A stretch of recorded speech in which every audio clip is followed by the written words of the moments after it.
Hello and welcome. You are now listening and watching the Spark Your Creative podcast. And I am your host, Sharon Burton of Spark Your Creative Coaching. And I am very excited and humbled, I think is the proper word, to present this new podcast series that I'm doing, which is focusing on creating and thriving in uncertain times.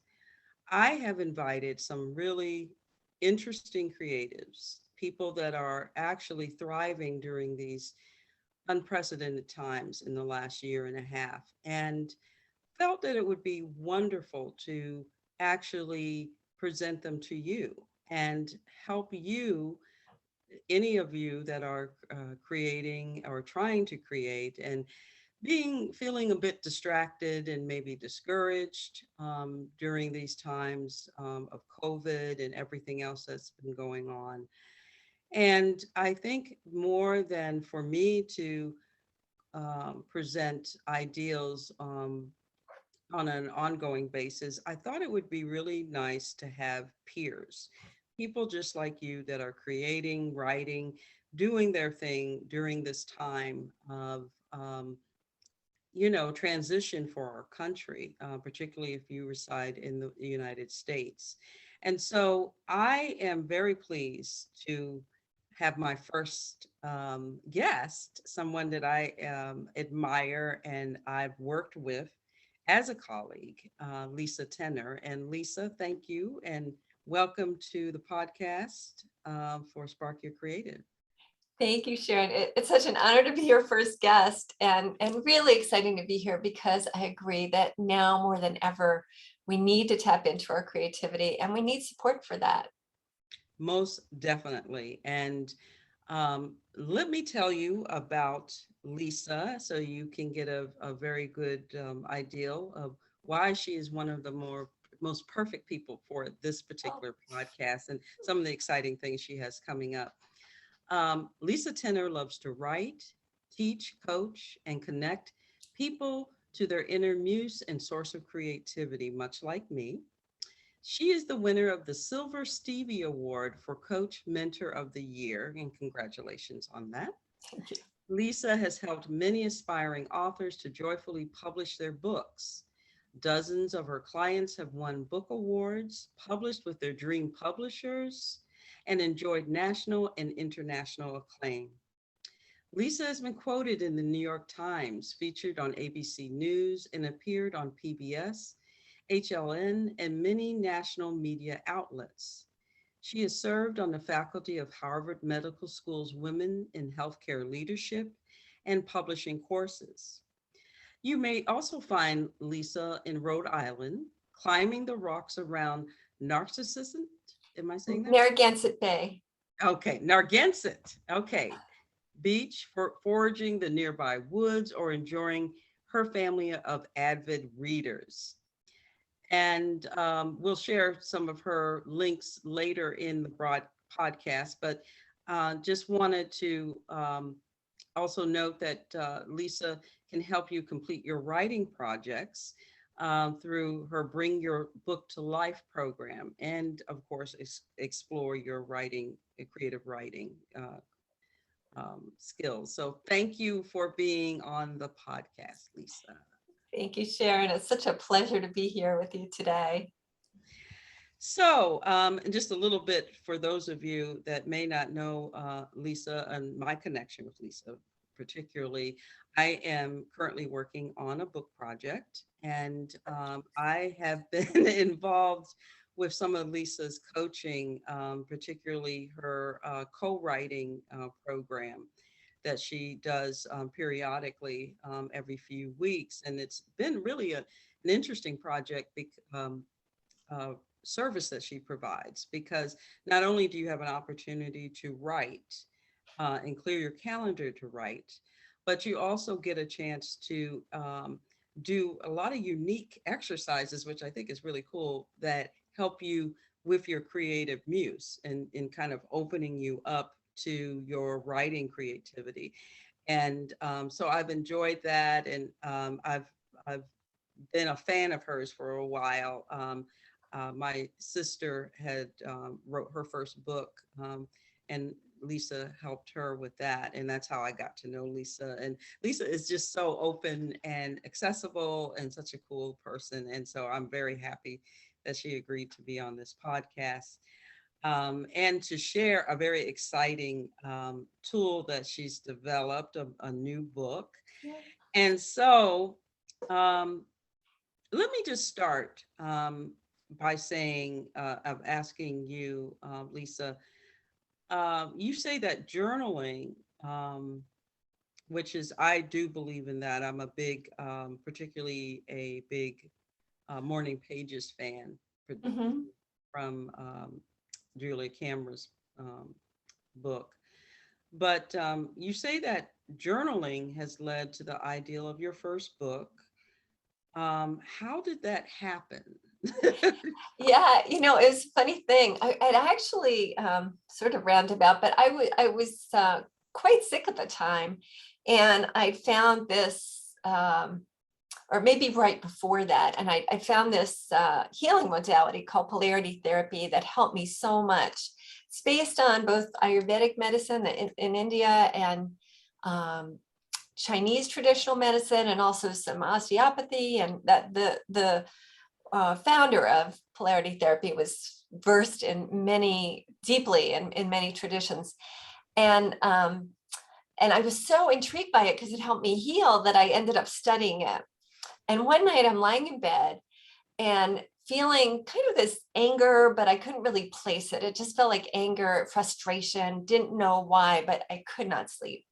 And I thought, polarity therapy, we learned that anger is fire energy. What if I just thought of it as fire coursing through my body? And I started imagining that, or envisioning it as this fire energy. And it was great. Like, it really, I think, helped move the energy, and didn't feel icky anymore. But then, like, I had this intense fire energy, right? I didn't know what to do with it. I thought, I can't sleep now.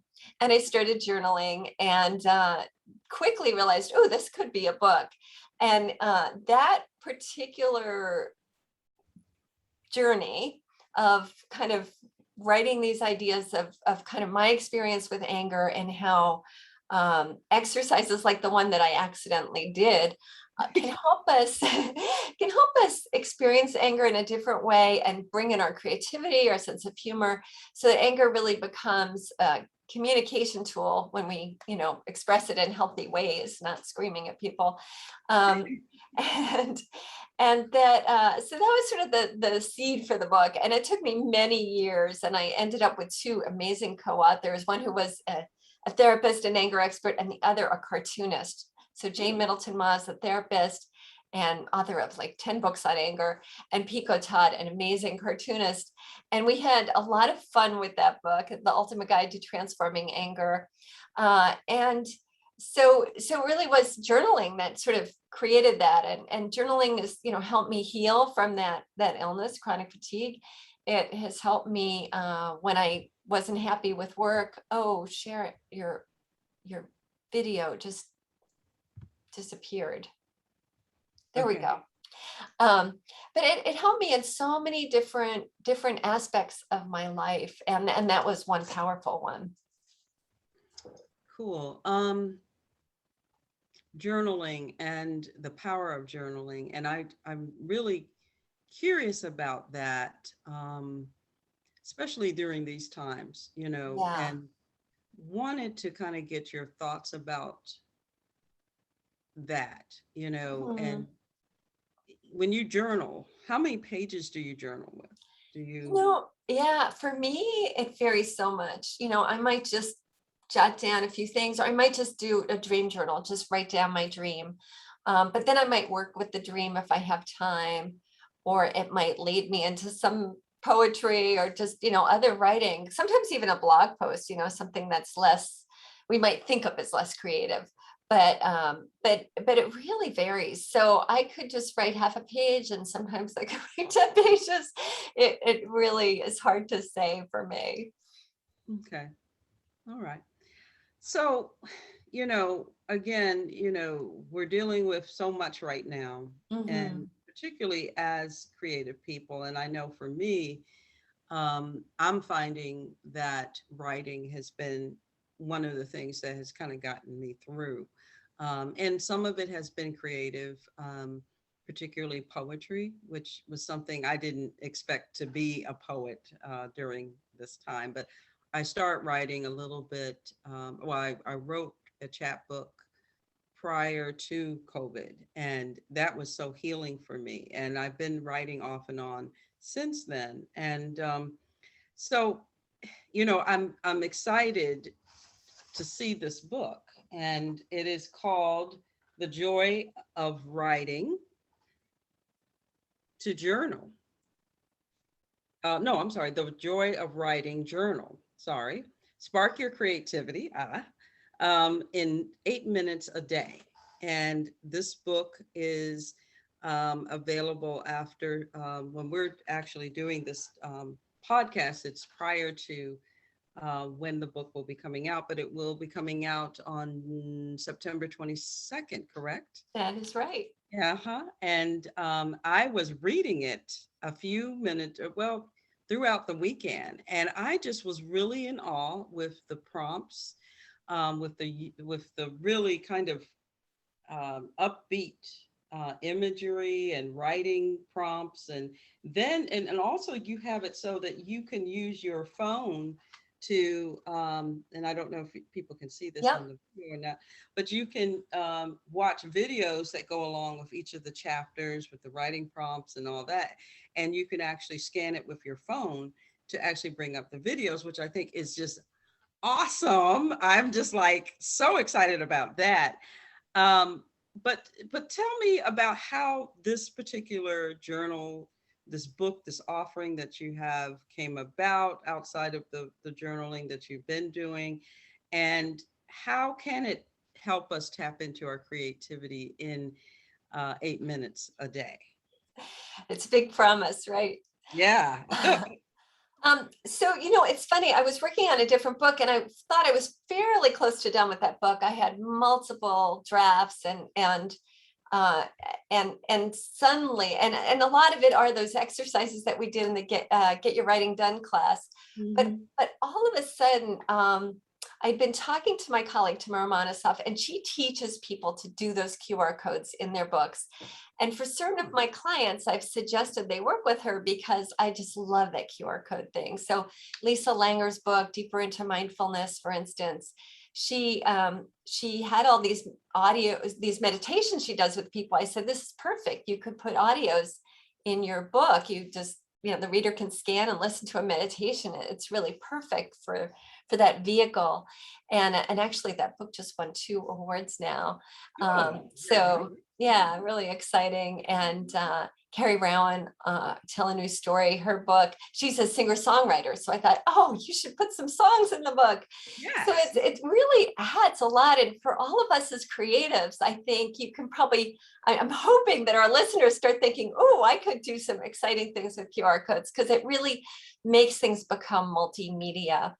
But and Sharon, you're in, I think, 2 of the videos, and one of my favorites. So we're gonna give people the link to day 20 because you are the star on that one. I have a few people sharing favorite words, but you're the star in that video. It's I feel like you embody the word when you share it, and you're just so present and so it just, I love that one. It's one of my favorite videos. So we're going to share that Okay. in the links, I think, to the show. Yes, we But will. I'm getting off topic. What was your question again? This is the creative mind, right? I know. Two directions. How can this journal help us tap into our Mm, creativity for 8 minutes a day? And yeah. and and many of us are kind of crunched to that point where it might be 8 minutes that we could actually get to what we're doing. So, Yeah, is it? exactly. And some days, hopefully it'll be 8 minutes and then you'll be able to do more, right? You'll have that spacious time and you can be luxurious about it. But some days you won't have more time than that, and this journal can still help you. So So basically, usually the very beginning, you're reading a short prompt. I might say a little something personal that kind of connects with the prompt. You'll read the prompt, and it's really for making a quick list. And then there's a prompt for journaling. So first you'll make a quick list, and then we'll play with that list in some way. And so one of the things I love about it is, even if one of those things doesn't inspire you, if there's a list of 10 things, probably one of them will be exciting at least. And you can always go back to the journal later and journal on the other things too. But the other thing is there's that video like you described, and sometimes it's an audio meditation, but mostly they're videos. Sometimes I'll be sharing some writing tip for, how you kind of can go deeper with your writing. But a lot of it is just a few different people responding to something related to the prompt, like you'll see in day 20. And, it really came about kind of organically, but I realized this book was born during COVID. And I realized, this book really is a way to create community, and you can journal, but you can still feel a sense of community. And it's not like you have to be on a Zoom call the whole time. Instead, you're not that there's a problem with Zoom calls, but sometimes we get tired of that too. This is like you're journaling, you're with your journal, but you get this input from other people, and you feel connected to them. And I think I have found sometimes, for instance, that when I read somebody and read about their creative process, I suddenly feel more connected to my own creative process. And I can remember one day like lying in my hammock and reading about Monty Python, and it was just like the story of how they came together. And that day when I wrote my journal, I felt like, wow, this, like, I'm tapping into something. I do think like creativity is a wave that we can ride. And when we have other inputs, sometimes it just gets us on that wave more easily. So that's what I hope the book will do for people. And I'm hearing some feedback from early readers who, this is pre-launch, but some other creatives who have been working with the book a little bit ahead of time. And it seems like it's doing that. So I'm really excited. I'm excited for you. And I know that you've been working hard with this book, and um, you created and published, you wrote most of it during COVID, correct? Yeah, you During know what? I wrote the kind of the bones of it in a few hours. It was like I had that conversation with Tamara, my publisher, who also does the QR code stuff.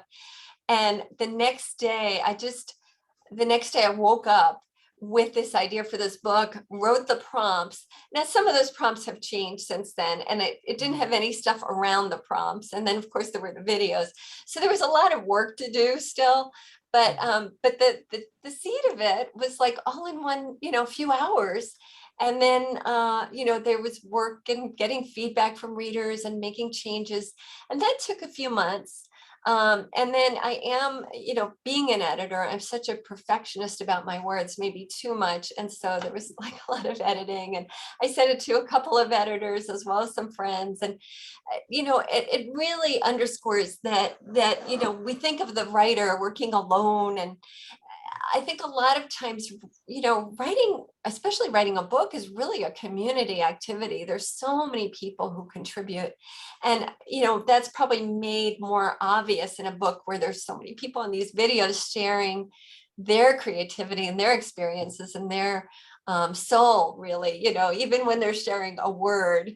And that is such a beautiful part of the process. But I think it reminds us, and COVID has really taught us that, alone, life is hard. yes. And in community, there's so much beauty, and we need each other. And we don't just need like the people who agree with us either. And I think that message sometimes gets lost, but we need the people who disagree. We need the people who know things we don't, or who think things that we don't agree with. Like, if we all thought the same things, what would this world be like? It'd be pretty boring.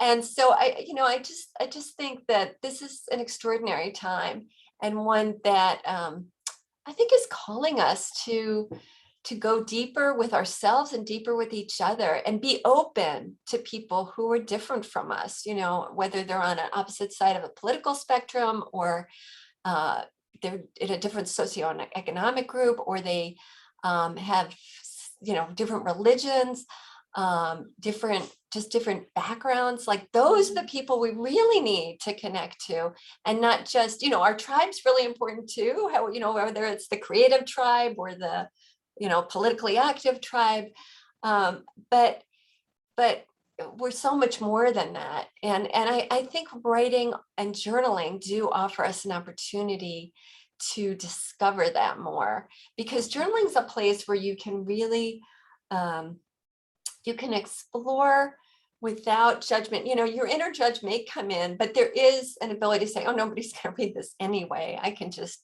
say whatever I want. And I found myself exploring things that, maybe wouldn't have been comfortable to explore in a blog post.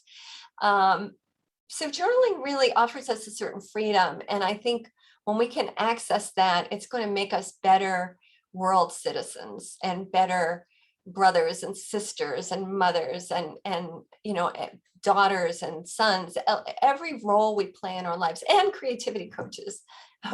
So definitely. yeah. I'm raising my hand here. You've said a lot, and actually you kind of answered my next question about, those of us that have been dealing with all the things that have been happening since March of 2020. And, again, it's been rough on us on so many levels. And you actually kind of highlighted some of those things. And two questions, actually. One, I don't think you'd expected me to ask, but how did you stay motivated to write this book during such a crazy time? That's the first question. And second, what advice can you give someone that is just really struggling right now through everything that's been going on, regarding how, developing a journaling practice can help them through this time and connect with their creativity? Okay, so then now I've lost the first question already. I knew I was going to do that. It's okay. Overwhelm is big. I get it. How did you stay motivated to move through the process of writing and pulling everything together for the Yeah. So one thing is, I did not force myself to journal every day, and I do encourage readers of The Joy of Writing Journal to just for 30 days journal every day, but forgive yourself if you miss a day. And what I did, I worked through the journal myself this summer, and I'm going to be sharing some of that in blog posts in October. We're going to do a free Joy of Writing journaling adventure. So I invite people to join us then. But I think one is really like turning off that judgmental critic that says you have to. So giving yourself freedom, that was important to me. And I think important, it could be a tool for our listeners today. Another was that, I really did write this book in community. So pretty much almost as soon as I wrote it, I started to share it with some friends and colleagues. And actually I shared in my Facebook group and asked, does anybody want to be an early reader and give me some feedback? So right away I was sharing it and getting feedback. Now with a book, you don't always want to share right away, so I wouldn't say like always do that. But I do think that support is really important. So if you're journaling, it might be to find a group, it might be to join us on the journaling adventure. But it might be to work with a creativity coach like you, Sharon. But getting support, I think, is really critical, and was very critical to my process. And then I'd say, to be open to, now there are different things that work for different people. So for some people, it's really important to write 2,000 words a day or whatever their goal is. I can't do that. And I don't write every day. So for me, it's like helpful to maybe have some goals, but be kind of open-ended about them, and to trust in my own process. And one other thing that I'll say is really being in nature. Nature is for Yeah. me such a Yeah. critical support, and I'm more creative if I go for walks and sing in nature and do, just my neighbor has grown these sunflowers, and they're Mhm. like those ones that have like multiple flowers on a single stalk, and kind of, or multiple branches to the, they're just so beautiful. And I stopped today and I just thought, like, I just took in the beauty of the sunflowers. And I think when we can do that, when we can really slow down and be present to the beauty around us. And of course, it doesn't mean shutting off all of the horrible things. And I think that it's so important now that, I think especially with things like Black Lives Matter, that some of the most horrible things in the world are coming to light. And I would say, the African American community was mainly aware of much of this, but as a culture now, we're waking up to really horrible things that have been done that weren't in the textbooks, or Mhm. really were not fully explored, even if they were slightly there. um, and it's really important, I think, to be awake to all of that too, and to ask ourselves, what's our role in this? um, but if we don't spend time in nature, and I really think nature is such a balm, that then I think it's hard to take. And that's where I think a lot of people are feeling overwhelmed by it all. So I find that when the hard stuff is coming, if I've spent time in nature, it's Mhm. easier for me to say, to be with the feelings and to be with the information, and then to also be open to being led to my next step, or what I will do about this thing, how I will respond.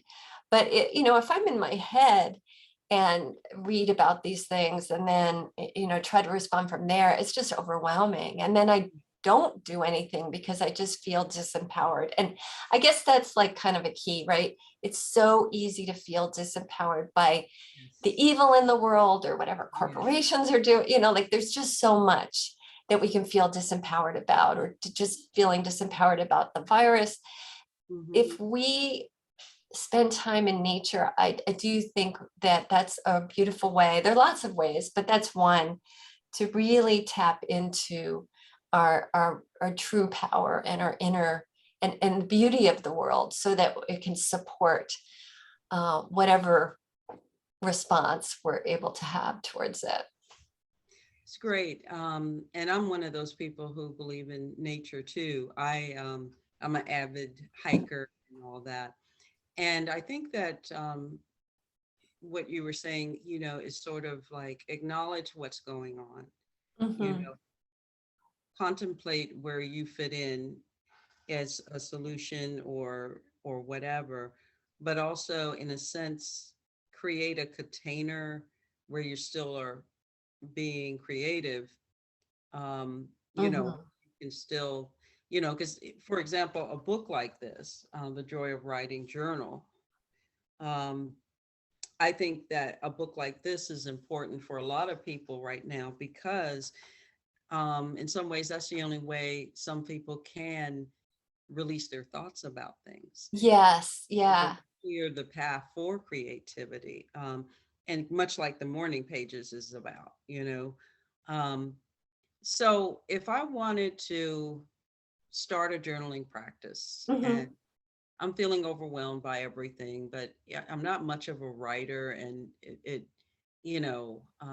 it's funny because I've done a couple Artist Way courses, and there's always somebody, like one or two people, that is just resistant to it, and Mhm. they don't realize how much they're missing from that process. And I think sometimes journaling can be so intimate that if you're not in tune to who you are, or not afraid, to be able to be, you have to be kind of in tune to your inner life and your inner thoughts, and be courageous to put those thoughts into words. And I think some people, and I may be wrong, but I think some people are just not comfortable with that process, or Yeah. that intimacy. But what is your advice for someone who might be? might want to start a journaling process as a way Yeah. to help open their creativity and also cope with what's been going on. Well, one thing I would say is you don't have to start there at like, going deep, right? You don't have to do a deep dive. And one of the things that became clear to me in writing the Joy of Writing journal, I had some really light exercises and then some that were kind of heavier or harder or referred to challenging times. And one of my early readers was a therapist, Mhm. Kristen Meekoff, and a colleague of mine. And she said, Lisa, I don't think, you're not a therapist, and I don't think you want to take people to those places necessarily. The beauty of journaling is it can take you to that place if you're ready, but to just lead everybody there to a challenge right away isn't necessarily what this journal is about. It's really to help you tap into something and have fun and be playful and experiment. And then maybe you'll go deep in some of your journaling journeys, but you don't have to. And I think that's part of the beauty of this book is that you might go deep. And I found myself, sometimes going deep, but other times not. And sometimes I liked what I wrote, and sometimes I thought, what garbage is this?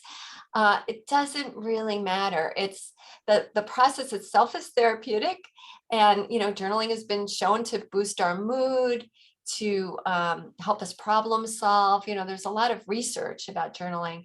But also, like, it's a great tool if you're going to do some other creative process like paint or something.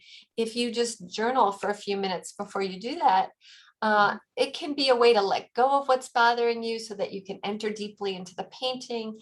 It can be it can serve so many different ways. And so yeah, I don't mean to like sell my journal, but I do think that that's a really great way to just get started, is like, hey, I don't have to write anything great. If something wonderful comes out of it, fine. But this is really an exploration for me, and I'm going to have fun. I'm going to be playful. I think playfulness might be one of the best, or openness might be some of the best um, states to come, to sort of welcome in when we're journaling. And particularly with this book, that it you don't have to have an intention of going deep, but just I'm gonna have fun here. I'm gonna see what happens. And it's interesting because I think a lot of times we write about what we need to what we need to do ourselves, right? What we need for ourselves. And I got sick actually at the end of last year. I was going to release the journal in January, and my husband said to me, why don't you just think about having fun with this? The book's about joy. Why don't you just have fun and not worry so much about like all the ways you're going to get the book into people's hands, and just think about the joy part of it. And that was really freeing for me. And so I hope the book does that too. Like, just have fun. I think it's, I'm just flipping through the book right now, and Mhm. I think it's interesting that you have a planning page, which I think is great because during these times it's kind of hard to stay structured sometimes. With things have changed since last year, but it's still a challenge to stay kind of disciplined and structured. Mhm. So she has in here days and times I'll write, and you get to write in the date and time you plan to write, which I think is cool. And particularly time of day. I've had people that talked about morning pages that they can't write in the morning. They can write at night. Yeah, there you go. Uh, you know, these planning pages. And so, if you're a morning journal or writing person like I am, or are you an evening person, this works.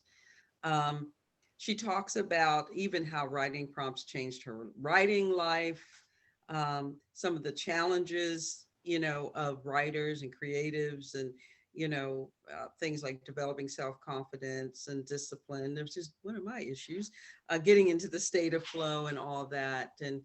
And also, just even the fact of doing this for 30 days, and it takes 21 days to develop a habit, and how 30 days really kind of pushes you past the habit and to actually develop a writing practice. And she has a Facebook group that's going to be a part of this. And so, Lisa talked about support, you know, um, there's a support group that's going to be a part of this. And It's I think free it's genius and and it's optional, free and and optional.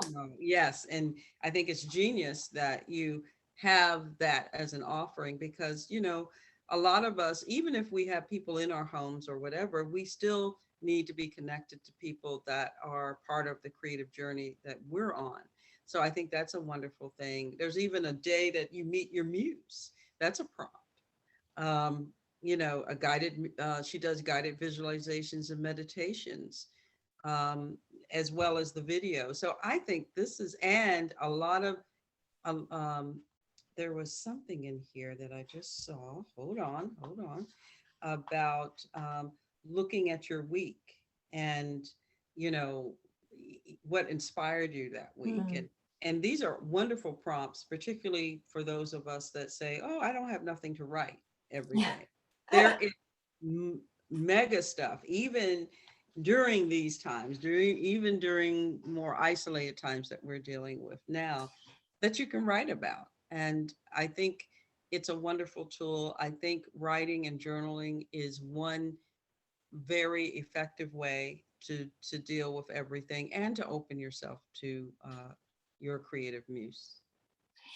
Sharon, I want to say one thing about discipline because I think there's a way we can use just the word discipline to beat ourselves up. And as Yes.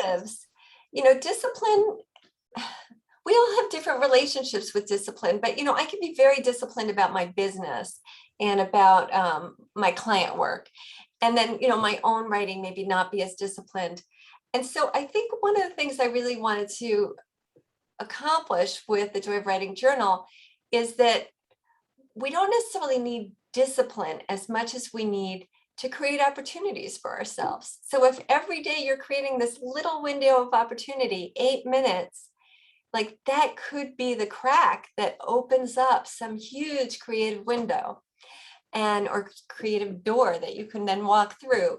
So I think that word discipline, I just know I use it to beat myself up, and really that's never helpful.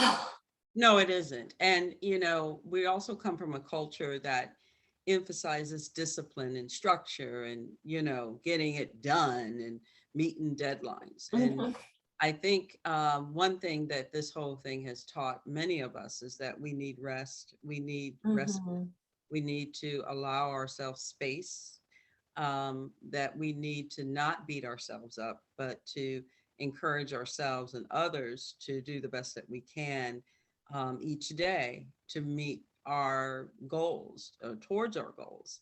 And so I'm so glad that you mentioned that because that is something that we need to really emphasize more of, particularly when you might be just totally unmotivated because of everything to be on the grind. And so I think giving ourselves grace is so important, and I appreciate you mentioning that.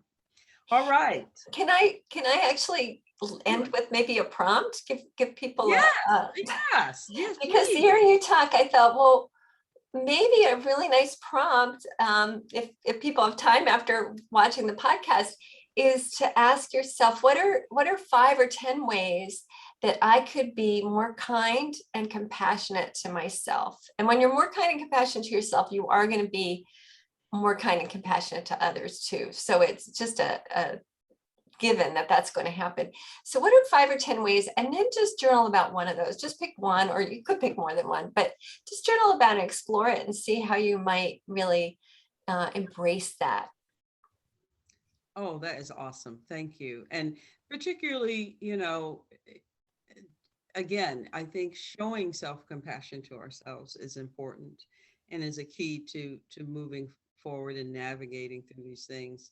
But I think this book, The Joy of Writing Journal, Spark Your Creativity, and I'm a fan of, I guess my company's name's on here, in 8 minutes a day, is really by Lisa is going to be a tool that you might want to really seriously consider. She has a lot of fun prompts. And again, that fun factor, that light-hearted factor, the prompts, some of them get a little deep, but for the most part, they're very open and fun and freeing. And even what Lisa just suggested is something that gives you a hint of how that works. And how you may want to start a journaling practice at this time, and just see how that opens you up to creativity, whether it's writing, whether it's visual art or music or whatever that you're involved with. Okay, Lisa, how can we find out more about the book and about you? Well, we're going to share the Amazon link, which Yes. we will have by the time this airs. And people can come to lisatenor.com. I'm sure you'll have the link there too. And I do have a free ebook, 12 Ways Journaling Can, and now I can't remember the whole name of it, but it's something good, like spark your writing and your life and all of that. Yeah, so and I'm on Instagram and have a Facebook group and Twitter. So, whatever social media you follow, you're welcome to join. And The link. I'd love to connect with all of you and any way I can help you journal and enjoy that process and derive the real deep benefits that you can get from journaling. It would be my pleasure. Awesome. Awesome. Thank you so much, Lisa, for being on this podcast and sort of kicking off this particular series. And hopefully, those of you that have been listening will find a way to, consider journaling as a way of moving past some of your blockages. We will have the links in the show notes. And then, even if you just need a little more support as a creative, Spark Your Creative Coaching is available for you to work with you directly on whatever it is that you're looking to do and help you reach your full potential with your creative life. And so please visit us at www.sparkyourcreative.com, and please contact me and let me know how I can help serve you as well. Thank you so much for viewing as well as listening to this podcast series. And take care, as well as God bless. Bye-bye.